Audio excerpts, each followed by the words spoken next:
It is vlog 54 at 7 p.m. Comedy The Albany.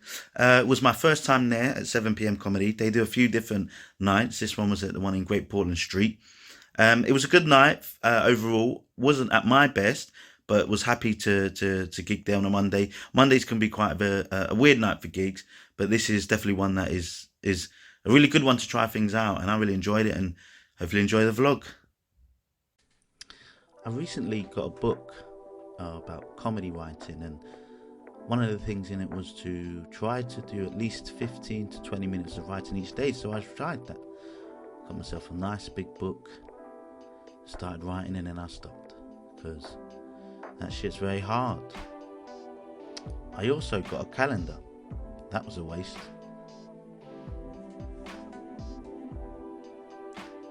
As I get to Great Portland Street, I forget to record the outside of the pub. Unfortunately, the next day, I was driving by during the daytime. The magic of editing. It is a lovely pub with quite a few people for a Monday night. It's got a lovely sign, just bright, enticing people to come in. I get bumped into the second section, which allows me to just survey the land, get comfortable, and get ready to perform. Shit.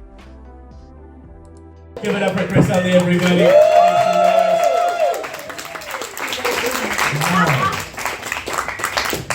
Usually it's the white people that say I'm smelly. Oh, sorry guys, apologies. I'm Chris, I'm 35, because we're telling our ages. Yeah, I mean, I'm like the opposite to Darcy though, because I actually look good. He's not here anymore, fuck him. We got any football fans here? Yes, nice. Who do you support? Man U. Man United. Where are you from? London. What an asshole. Well, you might have heard about this, right?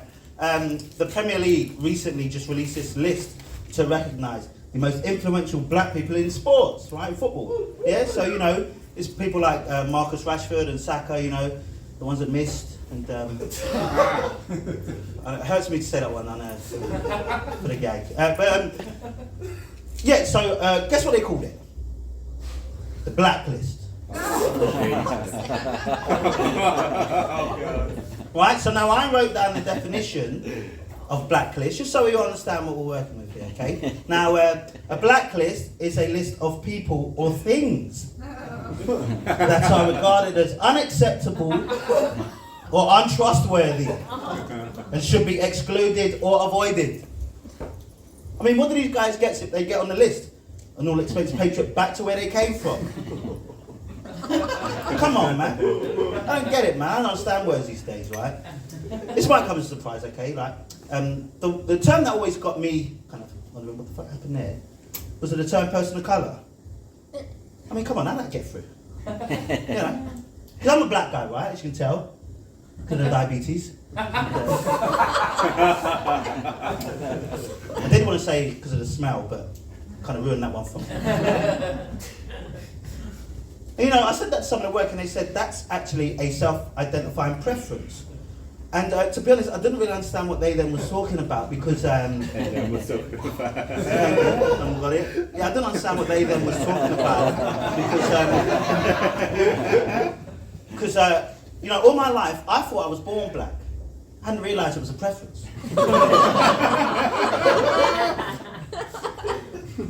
You know? I mean, like, the term person of colour actually means someone that isn't white, okay?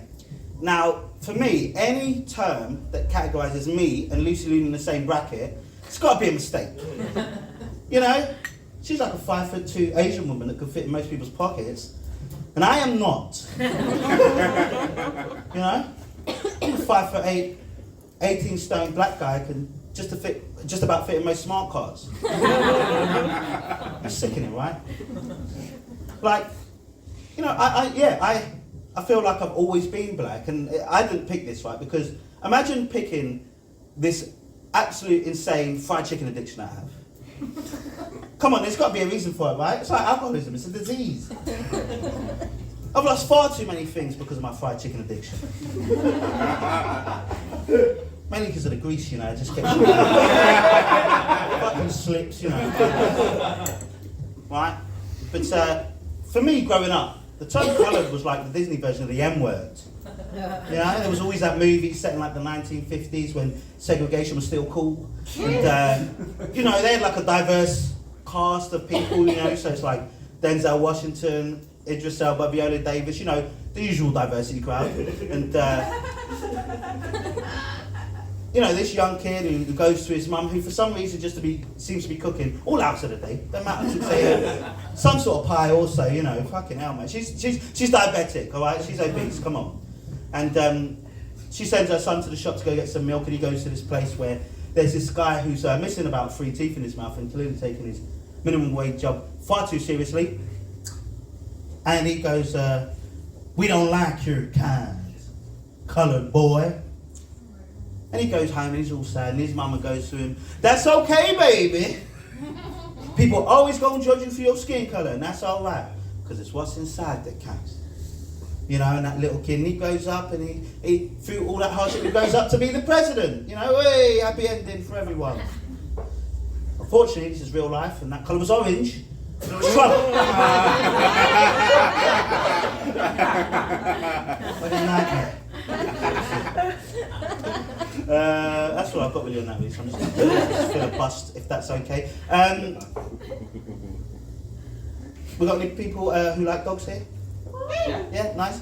You know, I performed tonight with a very heavy heart because I recently had to put my dog down. Oh, Jesus. Yes, yeah, I know. Because she was a paranoid schizophrenic.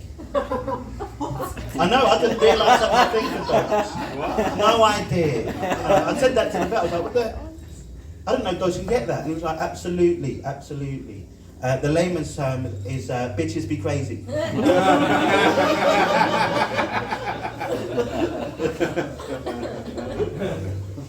Sorry about that. He did say we were getting worse this section. So no, you guys have been wonderful. I've been Chris Alley. Thank you very much.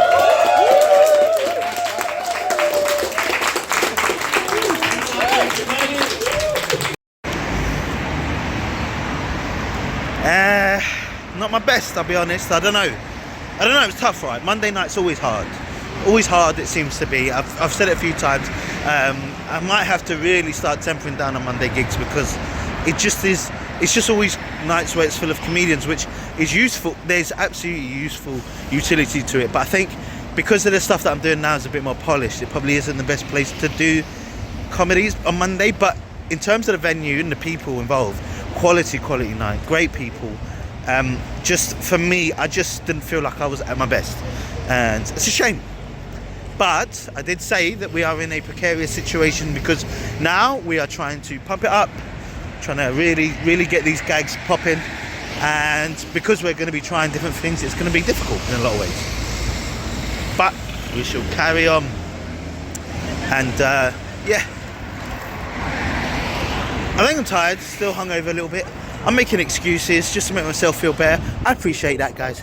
But just allow me this one time, please. I do have some gigs that are coming up this weekend. I feel like I need something to make it a bit more interesting because I'm not really one that likes to chop and change lines here and there and feel like, oh, this was good fun. So I've got a couple of days to figure something out. We'll see how it goes. On to the next one.